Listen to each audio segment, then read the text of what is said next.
My name is Gabriel Cruz, and I really don't need God.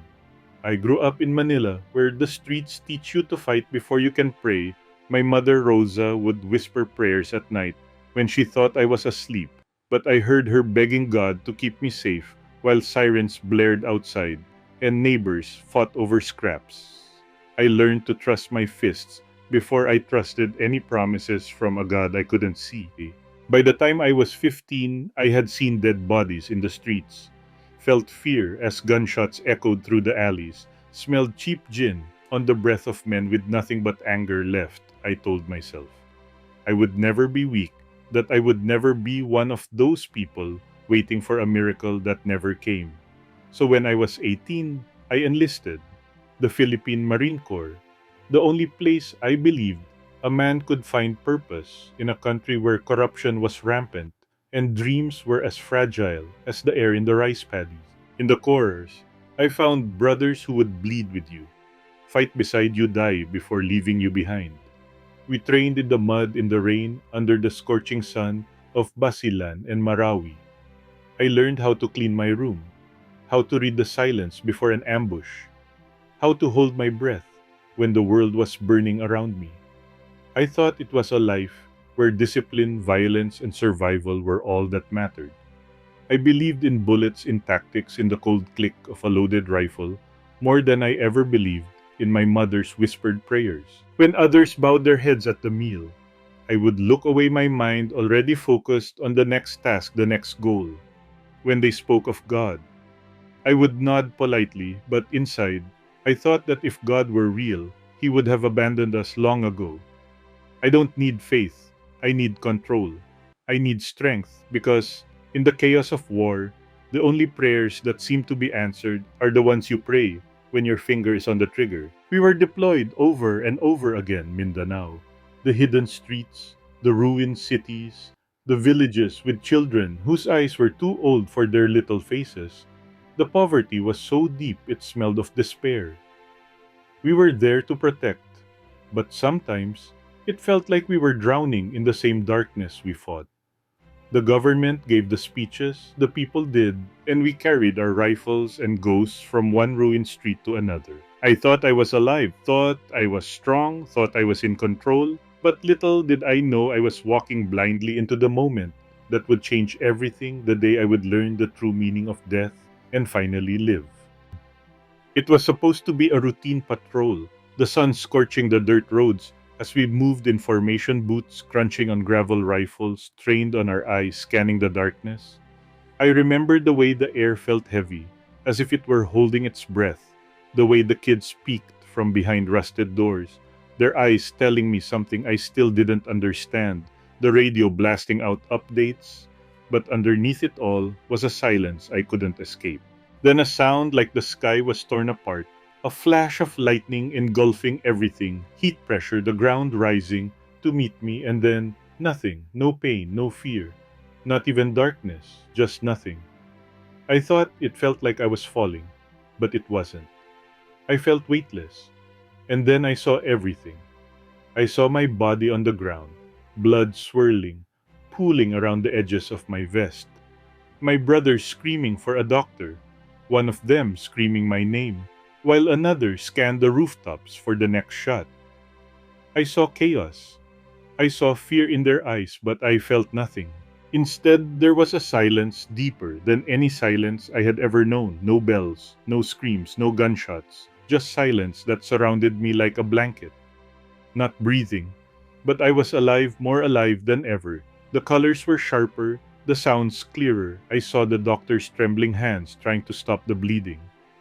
I saw the dust rising with each of their hurried footsteps, and I realized I was looking at my own death. I wasn't afraid, I wasn't angry, I wasn't even sad.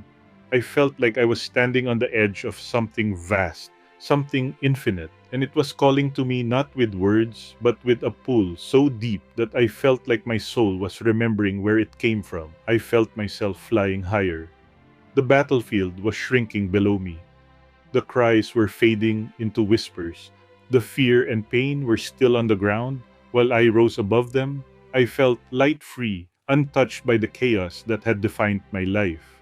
And then the light appeared. Not a blinding light, but a light that seemed to see me, to know me. It didn't burn, it didn't demand, it simply surrounded me with warmth and a sense of being seen in a way I had never been seen before. Like every burden I had ever carried melted away in that moment. Every mistake, every regret, every fear melted away as I drew closer to that light. For a moment, I thought that this was the moment I was about to disappear into whatever came next, but there was no fear. There was only peace, a peace deeper than the noise of the world, deeper than the violence I had lived through, deeper than the anger I had used to keep myself alive. I hovered between who I had been and who I was becoming, and in that stillness I realized that I was not alone. At first, I thought it was just a light, but as I got closer, I realized it was more than that. It was a living presence, intelligent, holy, but not distant, as if the light itself had a heartbeat. And somehow that heartbeat knew my name. It wrapped around me, pulling me in like a wave I couldn't resist. And for the first time in my life, I didn't want to resist. I let go of every instinct that told me to be in control, to be on guard, and I allowed myself to be pulled into that warmth. Then I saw him not as a man in a robe, not as pictures from Sunday school that I had never believed in, but as the light within the power of the light, within the peace that was Jesus. I knew it. Before a word was spoken, it was like something inside my soul stood still, recognizing my Creator, even though my mind tried to deny what was right before my eyes. His presence was stronger than any force I had ever felt in combat, yet gentle, not pushing me down, but lifting me up even as every part of me felt broken under the weight of his gaze. He didn't look at me with disappointment, anger, or judgment. He looked at me with eyes that seemed to see through every layer of me, every memory, every secret, every sin. And those eyes still looked at me with compassion that broke down every wall I built to keep myself safe. I remembered every moment. I mocked him every time I ignored the gentle voice telling me to stop before I destroyed another part of myself, every time I chose the violence of anger and pride over the gentle pull of grace. And in that moment, standing before him, I knew I was seen but not rejected. I wanted to speak but couldn't speak. My lips trembled, but no words came out because what could I say to the one who knew every reason behind every choice I had ever made, to the one who saw every dark corner of my heart and still stood before me with a love too great to be contained in the word love? I tried to look away, but I couldn't. His eyes held me tight like a hug I didn't know I needed, and in that silence I heard him. Gabriel, you fought for your country. Now let me show you what it means to fight for the kingdom. His words weren't loud, but they filled every corner of me like thunder rumbling through my soul. Not trembling with fear, but with the truth, so clear I couldn't deny it. I felt it ignite something in me that I had buried under years of pretending I didn't need, saving, pretending I didn't care, pretending I was strong enough on my own. You are never alone, even when you think no one is watching, even when you choose the darkness. I was there, and I never stopped loving you. The moment he spoke those words, I felt every memory I ever believed I was alone flash before my eyes. The nights I stood under the black sky on the mountain with my rifle in my hand, wondering if any of this mattered. The days I felt the weight of my brother's death, the sins I carried, the anger I used to quell my fear, and in all of it, he was there, patiently waiting, unwavering in my defiance. Tears I didn't know I had left fell as I tried to hold on to the image of who I thought I was, a soldier, a warrior, a man who needed no help, but under his gaze I saw the truth. I was a lost son, a man tired of surviving, a soul starving for love I finally stood in. And as I stood there before him, completely empty and silent, I realized that this was the moment that would change everything. This was the moment I would stop running because there was nowhere else I wanted to be except here in the presence of the one who loved me even when I didn't love him back. As I stood there completely shattered by the presence of Jesus, The world I had known began to fade. The sound of the gun, the taste of metal in the air, the weight of the rifle fading like smoke until all that was left was the weight of his gaze and the silence between us. I thought this was the end. I would stay in this peaceful place forever. But then something changed, and the light around us began to move like the air itself opened up. And suddenly I found myself standing on a place that looked like a battlefield, but not made of dirt, blood, and ruined buildings, but made of something deeper, made of spirit. All around me I saw people of all ages, all colors, all languages, some in rags, some in armor made of light, some on their knees, tears streaming down their faces. Others, standing with their hands raised high, and I saw the shadows of demons screaming as they tried to cling to the edges of people's lives. But every time these people prayed, every time they whispered the name of Jesus, those shadows screamed and ran away. And I realized I was witnessing a war more real than any I had ever been. In this war was not about bullets or borders, but about souls. I saw a mother weeping for her son, who had died of addiction. Her tears fell to the ground like fire. I saw a young man fasting alone in a dark room.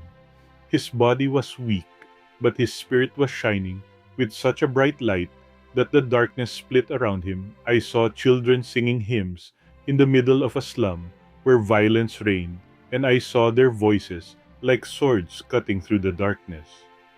I saw missionaries in the jungle, pastors in small churches, men and women in offices and markets, all fighting the same battle, but not with guns, with prayer, with worship, with surrender. I turned to Jesus, overwhelmed by what I was seeing, and my voice trembled as I asked why I had never seen this, why I thought prayer was weakness, why I believed surrender was defeat. And Jesus looked at me, and his eyes contained both fire and love. Gabriel, men train their bodies for war, but they forget to train their spirits. You were never meant to fight alone. His words hit me harder than any explosion I have survived because they are true. I have spent my life honing my body for battle, learning how to endure pain, how to move forward when I am bleeding, how to lead men into danger without blinking, but I was never mentally prepared. I ignored the silent warnings. I pushed aside the moments when I felt compelled to kneel in prayer to surrender. Because I thought real men didn't need help. I thought real men didn't kneel. But in that moment, I saw how wrong I was. Jesus showed me more battles, not with enemies I could see, but with temptations, addiction, anger, pride. He showed me men who were brave on the outside but bleeding on the inside. Soldiers who survived wars but were dying on the inside from wounds no one could see. I saw darkness not fearing our strength but fearing our surrender to Him. I saw prayer not as a ritual but as a weapon. I saw fasting not as punishment but as power. I saw that worship is not weakness but war. And then Jesus turned to me again, and in his hand was something that I cannot fully describe. It was like a sword, but it was made of light and fire and truth.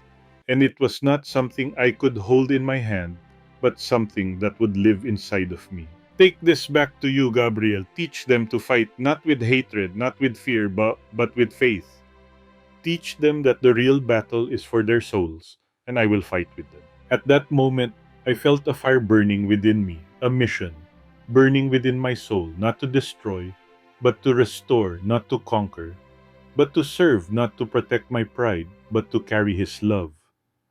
I realized that everything I had been through, every battle, every scar, every breath, had led me to this moment, to be sent back into the world, not as the same man who died on that battlefield, but as a warrior of the Spirit called to fight for the kingdom that would never fall. In that place of silence and sacred light, Jesus showed me the moments in my life where I buried the deep moments that I thought no one would see, the nights when I came home with bloody shoes and anger in my chest, slamming the door. as my mother prayed for me in the dark, the times when I numbed myself with cheap drinks and hollow laughter, pretending I didn't care that I felt empty, the nights when I stared at the cracked ceiling in the barracks, whispering questions to God. I claimed that I didn't believe in praying for peace, but was too proud to admit that I was praying. I saw how I looked into the eyes of strangers in the slums of Manila, saw their hunger, saw their pain, and turned away because it was easier to feel nothing than to feel helpless. Each memory comes alive not as a judgment but as a window. I am inside them again, feeling the tightness in my chest, the bitterness that keeps me alive, the fear I hide behind, a stare and a constant trigger finger. But this time I am not alone. Jesus is there in each memory. I see him standing in the corner of the hospital hallways, in the alleys where I almost lost my life in the silence of the moments after the gunshots. When the silence becomes too heavy to bear, and I realize that he has never left me even once, even when I cursed his name, even when I mocked him, even when I used his silence as an excuse to harden my heart. Gabriel, you were loved, even when you were angry, you were seen when you hid. I never turned my back on you. His voice was soft, but it broke me deeper than any bullet or explosion I had survived. Because it was true, I had spent my whole life trying to prove that I was strong, trying to show that I didn't need anyone. Not my family, not my brothers, not God. I thought that strength was silence. I thought that love was weakness. I thought that needing help was failure. But in that moment, in the presence of perfect love, I saw how wrong I had been, and it shattered every lie I had used to protect myself. The love I felt there was neither weak nor soft. It was fierce. It was holy. It was deeper than the ocean and stronger than death. It saw every scar, every failure, every sin. And it did not flinch. It pulled me closer even when I tried to hide, even when I tried to shrink from the truth of who I was. There was no shame, no rejection, just the undeniable fact that I was fully known and still fully wanted. You don't have to earn this love, Gabriel. You just have to receive it. Those words fell on me like rain on dry ground, because I spent years trying to earn respect, trying to earn honor, trying to earn love by being strong, by being tough, by carrying burdens no one can see but hear before you. I realized that the love I needed most was never something I could earn, but a gift, waiting for me to stop fighting long enough to open my hand and receive it. Tears streamed down my face as I reached out, not with pride, not with strength, but with the trembling of a man who has finally realized that he is loved beyond measure. I felt his presence envelop me, pulling the broken pieces of me together, not to make me perfect, but to make me whole. I didn't want to leave that moment. I didn't want to leave that love, because for the first time in my life, I felt like I truly belonged. I didn't want to leave that place. I didn't want to leave the light, the peace, the love that broke down every wall I'd spent years building around my heart. For the first time, I felt whole there, complete. I wasn't a marine. I wasn't a soldier. I wasn't a failure trying to hide behind medals and missions. I was just Gabriel, a son who had finally come home, and I remember whispering in that place, "Please let me stay." I couldn't go back to that loud, violent, empty world. But before I could finish that silent prayer, Jesus looked at me with eyes that held eternity, purpose, and love so deep it made me tremble. "Gabriel, you have a mission. Now go back and tell them I will be back, and I want their hearts. Not just Sunday, not just words. I want their hearts." And in a moment, the light pulled away like the tide returning to the sea. The warmth faded. The peace shattered as I felt the weight crash back into my spirit. The alarms and screams rang out around me like an explosion. I gasped, as if there was fire in my lungs. My chest convulsed. I felt pain screaming through every nerve in my body as I opened my eyes to the bright fluorescent lights and the smell of antiseptic and blood. I was back. I was alive. Hands pressed into my wounds. People shouted, "He was awake! He was awake!" I tried to speak, but only a hoarse moan escaped my lips. The pain was real. The confusion was real, but underneath it all, burning brighter than the pain, was the memory of where I had just been. I could still feel his presence in my soul, like a heartbeat in my chest. I could still hear his words echoing, telling them I wanted their hearts. Days turned into weeks, in that hospital bed, tubes in my arms, bandages on my chest. Every breath was a battle. Every step was like walking through fire. The doctor said it was a miracle. I survived that. I should focus on my recovery, that I should rest, but I couldn't rest because every time I closed my eyes, I saw the light, I saw people praying, I saw the faces of people fighting a silent battle in their souls. I saw the love in Jesus' eyes. And I knew that I didn't come back just to live. I came back to live differently. I began to read the Bible. They brought me an old copy with a cracked spine and handwritten notes in the margins. I opened it and felt it come alive as each breathing word spoke directly to me, verses I had heard as a child, but now ignored like water in the desert. I couldn't get enough of it because I read until tears blurred the pages, and I found myself whispering prayers, not because I was told to, but because my soul could no longer be silent. I prayed for the first time in years, not the desperate cry of a soldier for survival, but the quiet surrender of a son. I prayed for my brothers still lost in the darkness. I prayed for mothers praying for their children.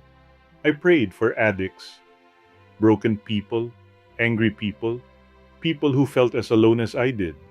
And in those prayers, I felt closer to Jesus than I had ever felt in my life. When I was strong enough to walk, I went to a small church that was nothing fancy, no big screens or smoke machines, just a simple wooden cross and people who really believed.